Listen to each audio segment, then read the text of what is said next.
बिस्मिल्लाहिर्रहमानिर्रहीम। उम्मीद करता हूँ आप सब खैरियत से होंगे। आज हम नॉर्मल डिस्ट्रीब्यूशन का एक ऐसा लेक्चर रिकॉर्ड करने जा रहे हैं जिसमें मैं मिराजुद्दीन मिर्ज़ा, ये सेकंड ईयर की बुक है, फेडरल बोर्ड में भी इस्तेमाल होती है और पिंडी बोर्ड में भी इस्तेमाल होती है, उसकी कंप्लीट एक्सरसाइज को डिस्कस करूंगा। मैंने इस वीडियो से पहले 5 वीडियोस बना रखी हैं नॉर्मल डिस्ट्रीब्यूशन में। उन वीडियोस में मैंने एक तफसीली बहस की है इस चैप्टर पे और इसके मैक्सिमम टॉपिक्स कवर किए हैं। तो उन वीडियोस में मैंने एरिया और inverse use of area table, ये वाले प्रॉब्लम्स सारे के सारे डिस्कस किए हैं। ये मेथड डिस्कस किए हैं। इन मेथड्स की मदद से आप कोई भी एक्सरसाइज का क्वेश्चन है जो इस टॉपिक से या इस टॉपिक से रिलेटेड है, आप कर सकते हैं। फिर आज की वीडियो में normal approximation to binomial distribution भी डिस्कस होगी। ये भी एरिया प्रॉब्लम्स की तरह ही होती है। प्रॉपर्टीज को अभी मैंने टच नहीं किया, ये सबसे एंड पे हम डिस्कस करेंगे। तो आज से पहले मैंने जो 5 वीडियोस रिकॉर्ड की उनकी ये सारी डिटेल आपके सामने मौजूद है। ये आप अगर वीडियोस देखेंगे तो आपको नॉर्मल डिस्ट्रीब्यूशन 90% प्रॉब्लम्स आपकी क्लियर हो जाएंगी। और अभी आज जो मैं वीडियो रिकॉर्ड कर रहा हूँ, इसको देखने के बाद आपकी 98% प्रॉब्लम्स क्लियर हो जाएंगी। फिर थोड़ी बहुत प्रॉब्लम्स रह जाएंगी, कुछ प्रॉपर्टी से रिलेटेड क्वेश्चन होंगे, वो हम आखिरी वीडियो में डिस्कस कर लेंगे। तो ये प्रीवियस वीडियोस हैं जो मैं आपको, प्रीवियस लेक्चर्स हैं जो मैंने कवर किए थे, ये सारे के सारे आपके सामने। 5 वीडियोस मैंने बनाई थी। उन वीडियोस को अगर आप देखेंगे उसके बाद आपको ये आज वाली वीडियो लेक्चर नंबर 6 समझ आएगा। तो मैंने आज के लेक्चर में सिर्फ आपको आइडिया देना है। आज के लेक्चर में आइडिया क्या देना है कि आप कैसे पहचानें कि ये जो क्वेश्चन है ये एरिया प्रॉब्लम है या inverse use of area table. तो 2 तरह की प्रॉब्लम्स आपको नजर आती हैं सवालों में, एरिया और inverse use of area. Area problems ऐसे होती हैं कि आपने एक प्रोबेबिलिटी स्टेटमेंट बनानी है इस टाइप की, let's suppose x is greater than 40, इस तरह की प्रोबेबिलिटीज फाइंड कर, ठीक है। ये एरिया प्रॉब्लम है। इनवर्स एरिया प्रॉब्लम क्या होती है कि आपको पॉइंट नहीं दिया जाता, ये वाला पॉइंट, फर्ज करें ये x1 है, आपको एरिया दे दिया जाता है कि ये वो पॉइंट है जिससे ऊपर 35% एरिया है। तो ये 2 टाइप की प्रॉब्लम्स हैं जो आपको एरिया और inverse use of area table में नजर आती है। अब सबसे अहम चीज, आज जब आप देखेंगे, सवाल देखेंगे, मैं आपके सामने डिस्कस करूंगा, उनमें अहम चीज ये है कि आप ये वाली स्टेटमेंट, क्वेश्चन को देख के ये वाली स्टेटमेंट बनाना सीखें। उसके बाद अगला प्रोसीजर वही है जो मैंने प्रीवियस वीडियोस में डिस्कस कर रखा है। वो क्या है कि इसको आपने चेंज करना होता है जी में, इसको भी जी में चेंज करना होता है और अगला प्रोसीजर सेम। तो आज की वीडियो में मैं आपको ये स्टेटमेंट बनाना सिखाऊंगा और आज की वीडियो में हम कुछ अहम सवाल भी डिस्कस कर लेंगे साथ साथ। मैं सारे टोटल 25 सवाल हैं इस एक्सरसाइज में, सारों को बारी बारी डिस्कस करता हूँ। कुछ सवालों को जाहिर है डिटेल में डिस्कस करना पड़ेगा और कुछ सवाल जो है उनको सिर्फ मैं सरसरी उनकी स्टेटमेंट आपके साथ शेयर करके आगे बढ़ जाऊँ। मैक्सिमम सवाल ऐसे हैं जो आप कर सकते हैं। चंद एक सवाल हैं जिनको जरा ग्रेटर डिटेल में डिस्कस करने की जरूरत है। बाकी उन 5 वीडियोस में आपको इतना नॉलेज जरूर मिल चुका होगा। अगर आपने देख ली, अगर नहीं देखी तो देख ले, इतना नॉलेज आपको मिल जाएगा कि आप इस एक्सरसाइज का या किसी भी बुक की कोई भी एक्सरसाइज है उसका आप सवाल करने के काबिल हो जाएंगे। अच्छा, ये सवाल देखें जी। अच्छा, सवाल डिस्कस करने से पहले मैं ये बता दूं कि मैं इस वीडियो में प्रॉपर्टीज की प्रॉब्लम्स डिस्कस नहीं करूंगा। जो भी प्रॉपर्टीज रिलेटेड क्वेश्चन होंगे वो नॉर्मल डिस्ट्रीब्यूशन की प्रॉपर्टीज पे वीडियो बनेगी, उसके बाद फिर हम वो डिस्कस करेंगे। अच्छा जी, आज हम एरिया प्रॉब्लम्स और inverse use of area table ये वाली प्रॉब्लम्स डिस्कस करेंगे। अच्छा, पहली प्रॉब्लम देखिए जी 14.1। इसमें मीन 30 है, sigma 5। 2 points, find 2 points containing middle 68% of the area, middle 95% of the area, almost all the area, the middle 75% of the area। तो ये सारे सवाल 2 पॉइंट से रिलेटेड है और मेरी 5वीं वीडियो जो है वो उसमें बताया गया है कि 2 पॉइंट्स कैसे फाइंड किए जाते हैं। ये inverse use of area table की प्रॉब्लम है। तो सबसे पहले ये स्टेटमेंट लिखनी है आपने कि 2 पॉइंट फाइंड करें x1 और x2 जिनके दरमियान 68% एरिया है, 95%, 99, ऑलमोस्ट ऑल द एरिया। अब ये प्रॉब्लम जो थी इसको मैंने 99.73% लिखा है, ऑलमोस्ट ऑल एरिया। तो आपका सवाल बनना चाहिए कि 99.73% क्यों नहीं, 100% क्यों नहीं लिखा। तो हम एक नॉर्मल डिस्ट्रीब्यूशन की प्रॉपर्टी पढ़ते हैं कि mu plus minus 3 sigma contains almost all the area. आपने एक प्रॉपर्टी पढ़ रखी है कि mu minus sigma, mu minus plus minus sigma contains 68% area, mu plus minus 2 sigma contains 95% area, and mu plus minus 3 sigma contains 99.73% area। इस वजह से ये जो लिमिट है इसका मतलब ये है कि तकरीबन सारा एरिया म्यू माइनस 3 सिग्मा और म्यू प्लस 3 सिग्मा के इंटरवल में कवर हो जाता है। तो अगर आप अपना एरिया टेबल देखें, यहाँ से मैं आपको ये चीज सिखा सकता हूँ। ये देखें, इन्होंने जो एरिया टेबल दिया हुआ है ये 3.0 तक दिया हुआ है। कुछ एरिया टेबल्स 3.5 तक, कुछ 3.9 तक भी जाते हैं, लेकिन ये 3 ऐसा नंबर है जहां तक ऑलमोस्ट ये 50% एरिया हो जाता है। ये देखें, ये 0.499, ये 0.5 के बहुत क्लोज है 50% एरिया। तो ये जो 3 है, 3, यहां से हमें ये पता चल रहा है कि ऑलमोस्ट ऑल एरिया कवर हो जाता है जब z की वैल्यू 3 हो जाए। अच्छा, आपने जब भी इस तरह का सवाल आ जाए ना, ऑलमोस्ट ऑल एरिया फाइंड करें, तो आप 99% भी कर सकते हैं, 100% भी कर सकते हैं। तो इन द एंड आपको 3.3 से लेके 3.9 तक कोई ना कोई z की वैल्यू मिल जाएगी। 3 के बाद जो वैल्यूज है वो सिमिलर हो जाती हैं, इस वजह से 3 भी अगर आप इधर लिख लें तो ये ठीक है। 3 क्यों लिखना है ये मैंने आपको समझा दिया। तो आप जब ये क्वेश्चन सॉल्व करेंगे, in the end x1 x2 की जो वैल्यूज निकलेंगी वो 3 के इर्द गिर्द होंगी, करीब होंगी। अच्छा, तो ये पहले क्वेश्चन में जो अहम बात थी वो ये थी कि आप ये प्रोबेबिलिटी स्टेटमेंट लिख लें। 5वीं वीडियो में आपको कंप्लीट प्रोसीजर समझाया गया है कि कैसे 2 पॉइंट्स आपने फाइंड करने हैं। मैं अभी इधर नहीं समझा रहा, आपको वो वीडियो देखनी पड़ेगी, तभी आपको ये सारे के सारे क्वेश्चन करना आएंगे। ये सारे सिमिलर है, ठीक है। आज की वीडियो में मैंने आपको सिर्फ ये बताया कि ये स्टेटमेंट कैसे लिखी जाती है। तो 14.1 को हमने डिस्कस कर लिया। ये 14.2 प्रॉपर्टी रिलेटेड क्वेश्चन है, ये अभी हम डिस्कस नहीं करेंगे। 14.3 और 14.3 ए और बी पार्ट, ये सवाल जस्ट आपकी प्रैक्टिस है कि कैसे आपने नॉर्मल डिस्ट्रीब्यूशन के एरियाज के साथ वर्कआउट करना है। ये जैसे मैंने ये वीडियो बनाई थी यहाँ पर, ये मैं आपको दोबारा दिखा देता हूँ। ये तो कभी आपको आपके पास ये शेप बनेगी, कभी ये, कभी ये, कभी ये।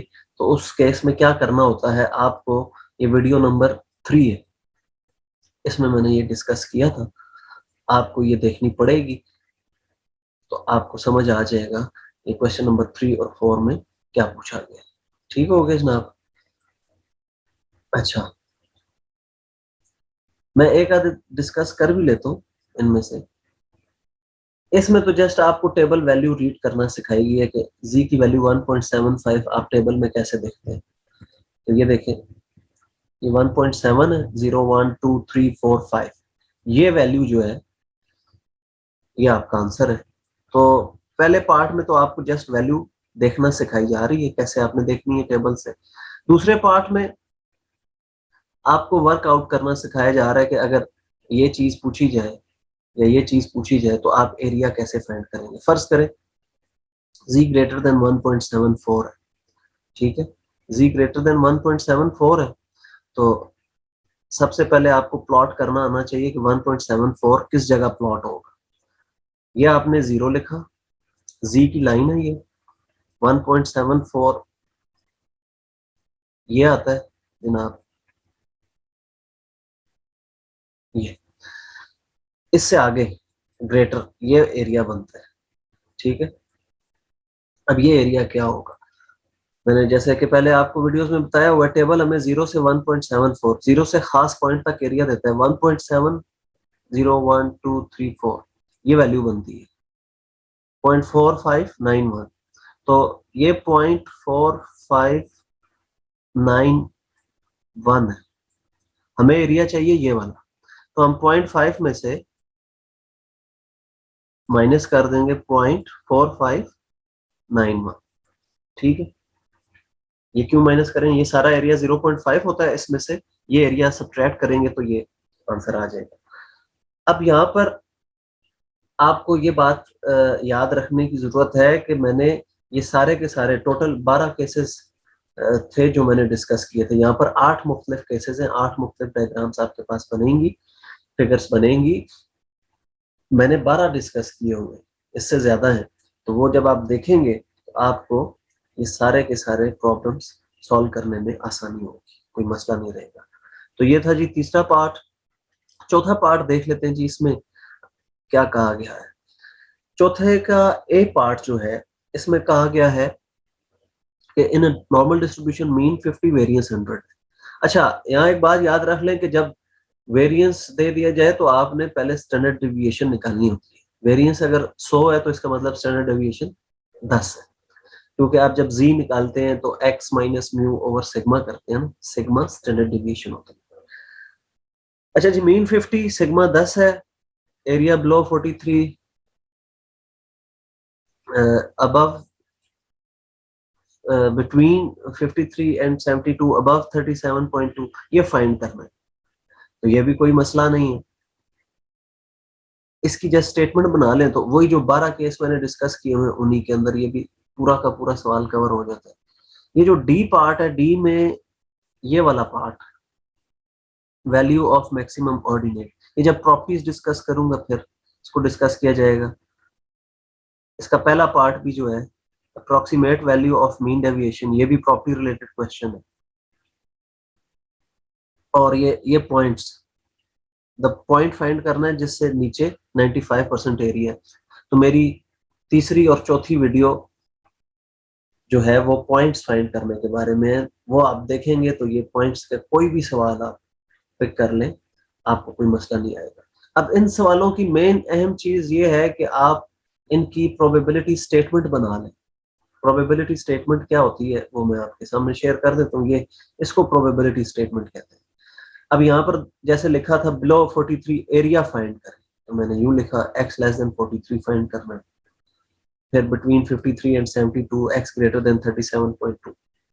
तो ये उन्हीं 12 केसेस में से कोई एक केस होगा, ठीक है, जो मैंने डिस्कस किए हुए वीडियो में।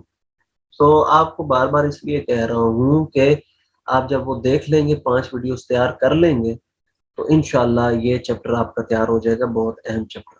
ये देखें जी, स्टेटमेंट्स में आपके साथ शेयर कर देता हूँ। ये चौथे सवाल के सारे पार्ट्स की मैंने स्टेटमेंट्स आपके सामने बनाई है, ठीक है। आप इन स्टेटमेंट्स का मुवाजना उन 12 केसेस में से किसी के साथ भी कर सकते हैं, कोई ना कोई केस को ये फॉलो कर रही होंगी ये स्टेटमेंट्स, ठीक हो गया जनाब। आगे 15.5 देख लें जी, 5 6 7 8 7 बी। इन सारे सवालों में मेन काम यही था कि आपने प्रोबेबिलिटी स्टेटमेंट बना, जब प्रोबेबिलिटी स्टेटमेंट बना लेंगे उससे आगे मसला नहीं होगा। ये देखिए ये सारी की सारी मैंने स्टेटमेंट्स बनाई हैं। ठीक है, ये देखिए 8A है, 9A। 9A जरा इंटरेस्टिंग सा सवाल है। ये असल में जब x को आप चेंज करके z बनाएंगे तब भी यही वैल्यूज रहेंगी, तो आप अ, इसको भी सॉल्व कर लेंगे, कोई मसले वाली बात नहीं है। 14.9b, 9c, 10 सारे इजी क्वेश्चन, सारे के सारे इजी हैं उन्हीं 5 वीडियो से रिलेटेड। अच्छा, पिछले सवाल में एक चीज मैं मिस कर गया, ये जो 100 से मल्टीप्लाई किया गया ना 14.6 में, इसको मैंने डिस्कस नहीं किया। ये इस तरह के आगे सवाल भी आएंगे, यहाँ पहले डिस्कस कर लेते हैं 100 से मल्टीप्लाई क्यों किया। देखिए 14.6 में उसने जब सवाल पूछा ना तो उसने ये लफ्ज इस्तेमाल किया, मीन ये है, स्टैंडर्ड डेविएशन ये है, व्हाट प्रोपोर्शन,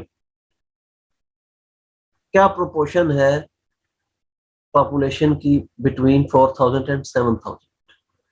जब ये प्रोपोर्शन का लफ्ज, परसेंटेज का लफ्ज, फ्रैक्शन का लफ्ज, इस तरह के लफ्ज इस्तेमाल कर दे तो आपने 100 से मल्टीप्लाई करना होता है। ये चीज आप नोट कर लें, अगर वीडियो आप अभी तक सुन रहे हैं, यकीनन सुन रहे होंगे, तो इस चीज को नोट कर लें। प्रोपोर्शन, फ्रैक्शन, परसेंटेज का लफ्ज इस्तेमाल करें तो आप 100 से मल्टीप्लाई कर दिया करें।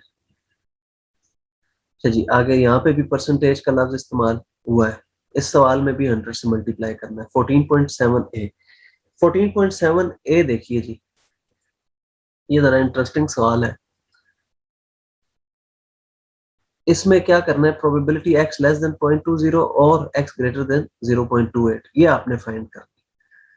तो आप इसको दो हिस्सों में भी कर सकते हैं, यानी कि probability of x less then 0.20 plus probability of x greater than 0.28।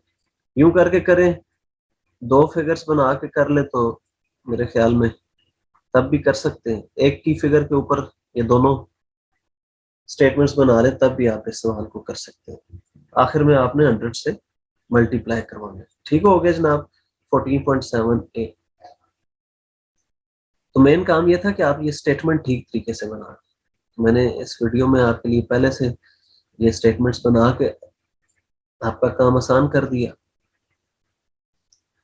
ये 14.8a ये भी एरिया प्रॉब्लम है जनाब, ये देखिए एरिया प्रॉब्लम है।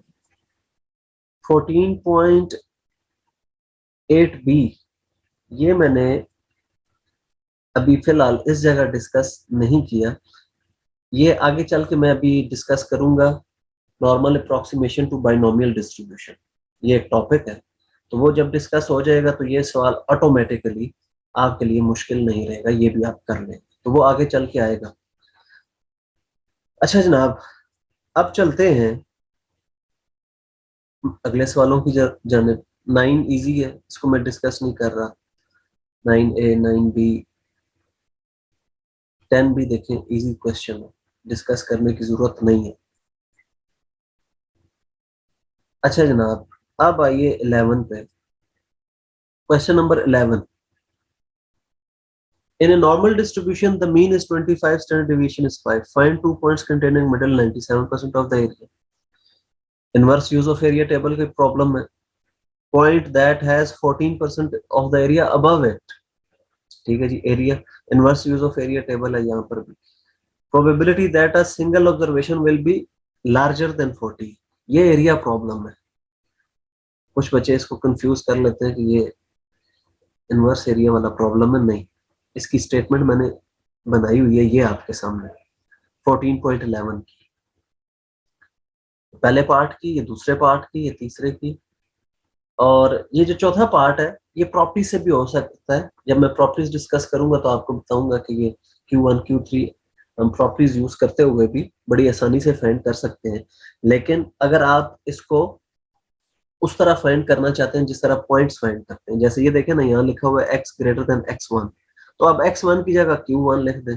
q1 वो पॉइंट है जिससे नीचे 25% एरिया होता है, q3 वो पॉइंट है जिससे नीचे 75% एरिया होता है। आपने क्वार्टाइल्स पढ़े हुए हैं तो फर्स्ट ईयर में क्वार्टाइल्स डाटा को 4 हिस्सों में तकसीम कर देते हैं और हर क्वार्टाइल के नीचे 25% एरिया होता है। Q1 के नीचे 25%, Q2 के नीचे सॉरी हर क्वार्टाइल के नीचे 25% नहीं होता बल्कि उनके दरमियान 25% होता है।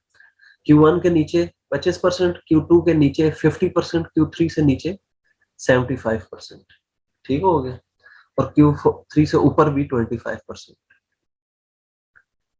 तो इस तरीके से भी इस सवाल को हम कर सकते हैं। ये अब मैंने स्टेटमेंट आपको लिख दिया। अब आप अगर आपने आपको inverse use of area table की प्रॉब्लम्स आती हैं तो यहाँ से Q1 Q3 निकालना कोई मसला नहीं। अच्छा जनाब 12A देखिए, 12A की भी ये स्टेटमेंट बन गई। जब स्टेटमेंट बन जाए उससे आगे काम करना कोई मसला नहीं है। ये बिल्कुल उसी तरह है। यहाँ D6 लिखा हुआ है ना, यहाँ आप x1 लिख के देखें, x1 लिखें और 0.60 लिखें तो तब भी आप ये सवाल कर सकते हैं।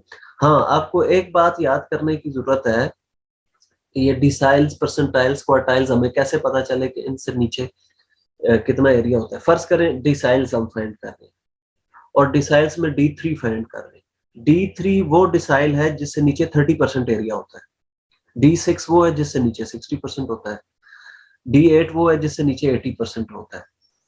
तो हर डिसाइल के दरमियान 10-10% एरिया होता है। ठीक है, तो यूं आप याद रख सकते हैं। परसेंटाइल्स में अगर आप आ जाए, P80 फर्ज करें आपसे पूछा हो तो P80 वो परसेंटाइल है जिससे नीचे 80% है, P70 से नीचे 70% है, P75 से नीचे 75% है। बात समझ आ गई? तो आपसे P75 पूछा हो, आप यूं लिखते हैं P probability of x less than P75 is equal to 0.75। ठीक है, तो ये भी उसी तरह क्वेश्चन होते हैं जैसे आपने पॉइंट्स वाले सवाल किए। मेरी वीडियो में मैंने जैसे एक सवाल इस तरह किया था, x less than x1 is equal to 0.39, इस टाइप का मैंने सवाल किया था। तो अब इस सवाल में और इसमें कोई फर्क नहीं है। आप x1 की जगह P39 लिख दें, ठीक है ना। P39 वो पॉइंट है जिससे नीचे 39% एरिया है। तो ये सवाल सिमिलर है। ठीक हो गया जनाब। 14.12 में देख लें, मैंने स्टेटमेंट्स बना दी हैं। अगेन यहाँ पर Q1 Q3, आप Q1 Q3 प्रॉपर्टी से भी कर सकते हैं। अभी आगे चल के मैं प्रॉपर्टी भी एक दिखा दूंगा। बहरहाल प्रॉपर्टीज पे अलग से वीडियो बनेगी, तो आप जब वो वीडियो देखेंगे तो प्रॉपर्टी रिलेटेड क्वेश्चंस कर लेंगे और ये Q1 Q3 वाले सवाल भी प्रॉपर्टीज की मदद से हो जाते हैं। अच्छा जी, हमने कितने डिस्कस कर लिए? 12वां डिस्कस कर लिया, 13वां, बल्कि ये देखें जी मैंने प्रॉपर्टी लिखी भी हुई है 13वें में, जाके लिख दी है। ये प्रॉपर्टी है जी नॉर्मल डिस्ट्रीब्यूशन की, इससे Q1 Q3 जल्दी आ जाते हैं। ठीक है, 13वें में Q1 Q3 नहीं पूछे हुए बल्कि Q1 Q3 दिए हुए, म्यू पूछा हुआ। तो म्यू किसके इक्वल होता है? Q1 plus Q3 over 2। ये कैसे पता चला? आप यही प्रॉपर्टी देखें, इन दोनों इक्वेशंस को ऐड करें, ये चीज कट जाएगी। 2 mu is equal to Q1 plus Q3 आ जाएगा। दोनों साइड पे 2 से डिवाइड करें तो ये चीज बन जाएगी। तो इसी से आप ये रिजल्ट निकाल सकते हैं। तो डायरेक्टली अगर आपको ये रिजल्ट याद हो तो जल्दी से आप म्यू फाइंड कर सकते हैं। जब म्यू निकल आएगा तो फिर सिग्मा भी निकल आएगा। 13वें सवाल में आपसे म्यू और सिग्मा पूछा हुआ है। मैं आपको स्टेटमेंट भी दिखा देता हूँ क्वेश्चन नंबर 13 की। ये देखिए जी, lower and upper quartiles are 8 and 17। Lower quartile Q1 होता है, अपर Q3 होता है। मीन और स्टैंडर्ड डिविएशन पूछी हुई है। ठीक है जनाब, तो ये हो गए 13 सवाल डिस्कस। अब आइए 14वें सवाल। 14वां सवाल जो है ये जरा इंटरेस्टिंग सवाल है। इंटरेस्टिंग इसलिए है कि इसमें आपको मीन दे दिया 150 और आपको एरिया दिया हुआ है, दो पॉइंट्स के दरमियान इतना एरिया। वो पॉइंट्स कौन से? पॉइंट्स भी दे दिए और आपसे पूछी स्टैंडर्ड डिविएशन। इस सवाल की स्टेटमेंट बनाना जरा इंटरेस्टिंग है। मैंने तो बनाई हुई है, आप इस पे थोड़ा सा गौर खोज करके खुद जरा बनाने की कोशिश करें, फिर मेरी वीडियो को पॉज कर लें बेशक। अच्छा जी, अब देखिए स्टेटमेंट ये है, ये 2 पॉइंट्स हैं जिनके दरमियान 36.4% एरिया, ये चीज 36.4% एरिया, म्यू 50 है, 150 है, सिग्मा पूछा गया। तो जैसे 2 पॉइंट्स वाले प्रॉब्लम्स आपने किए थे, जाहिर है आपको 5वीं वीडियो देखनी पड़ेगी, उसमें मैंने आप से डिटेल में डिस्कस किया 2 पॉइंट्स के साथ कैसे डील किया जाता है। तो वो पॉइंट्स दे दिए 137, 163, उनके दरमियान 36.4% एरिया। इस चीज को हम 2 पे डिवाइड करते होते हैं, आधी वैल्यू उधर लिख दी, आधी इधर लिख दी। ये टेबल में देखा, ये -0.47 जी की वैल्यू मिली, ठीक है जनाब। ये Z1 की, ये Z2 की, इन इक्वेशंस को सॉल्व किया। Z1 को सॉल्व करें तब भी सिग्मा 27.66 आ जाएगा, Z2 को सॉल्व करें तब भी 27.66 आ जाएगा। तो ये 2 पॉइंट्स प्रॉब्लम्स की तरह का सवाल था, लेकिन थोड़ा सा डिफरेंट इस सेंस में था कि यहाँ पे आपसे 2 पॉइंट्स नहीं पूछे बल्कि सिग्मा पूछ लिया। 2 पॉइंट्स भी दे दिए आपको, ये और ये एरिया भी दे दिया।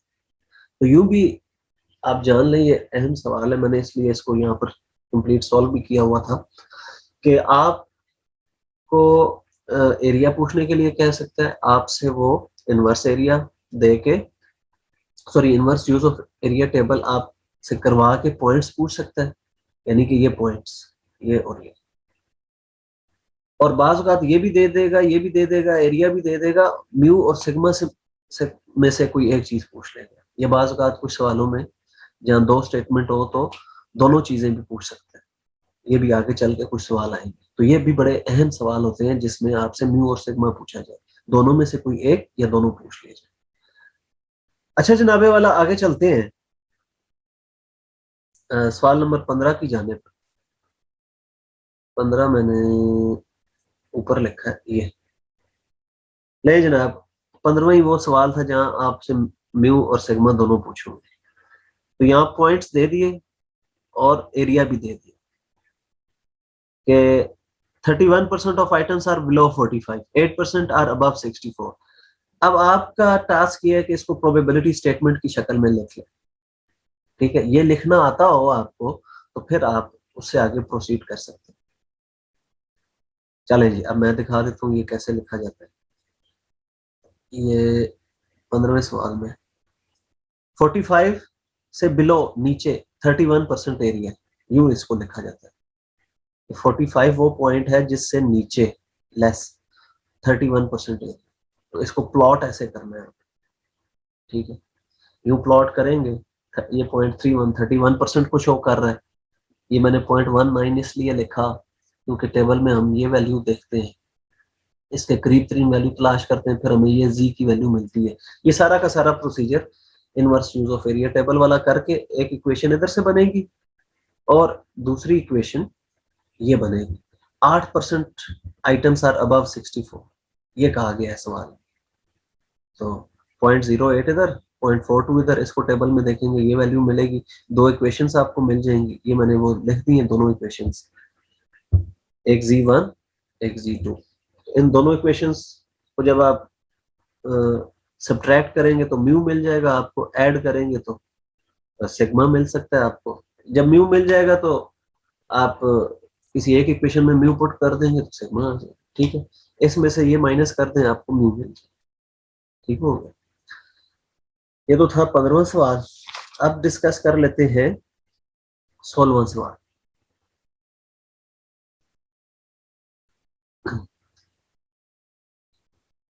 ये रहा 16वें का ए और बी पार्ट। अच्छा, अब वो सवाल आ गए जिसमें आपको एक ऐसा बड़ा सा नंबर दिया गया होता है और इन द एंड आपसे ये चीज पूछी, आप घबरा जाते हैं। यहाँ पे हमसे प्रोबेबिलिटी या एरिया तो नहीं पूछा गया, हमसे पूछा गया हाउ मेनी स्टूडेंट्स है जी। यहाँ पे भी आगे यही पूछा गया हाउ मेनी स्टूडेंट्स। तो हमें कैसे पता चलेगा ये एरिया का प्रॉब्लम है या इनवर्स एरिया। देखें, सबसे पहले आप देखें म्यू दिया हुआ है आपको 50, स्टैंडर्ड डेविएशन आपको दी हुई है 5। अब आपसे पूछा गया how many student do you expect to obtain more than 60% marks. तो ये inverse use of area table तो है ही नहीं। ये परसेंटेज से आपको वैसे कंफ्यूज कर रहा है, लेकिन चूंकि मीन भी परसेंटेज में दिया हुआ है, स्टैंडर्ड डेविएशन भी परसेंटेज में दी हुई है, तो इससे आप ये ना अखज कर लें कि ये परसेंटेज का सवाल है। इसकी ये स्टेटमेंट बनती है, म्यू 50 है, सिग्मा 5 है, आप परसेंट में ना लिखें, ठीक है। x ग्रेटर देन 60 और इन द एंड इनको 2000 से मल्टीप्लाई कर देंगे, तब आपको पता चल जाएगा कि how many students obtained the marks between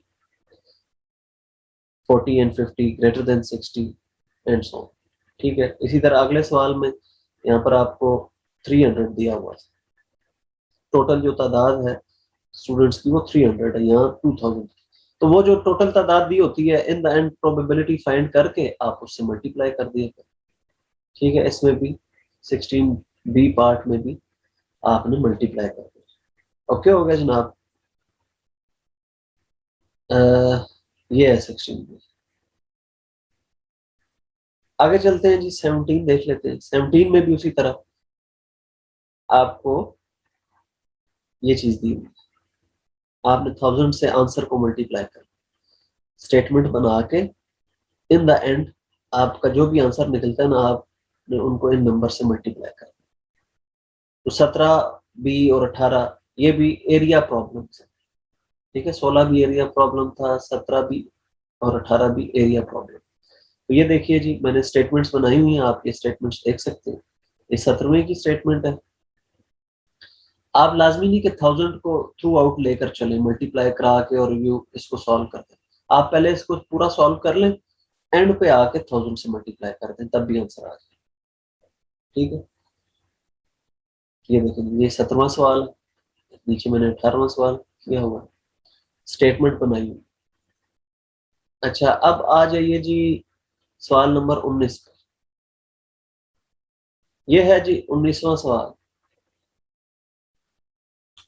इसमें आपको कहा गया है कि इन दो पॉइंट्स के दरमियान एरिया फाइंड करें।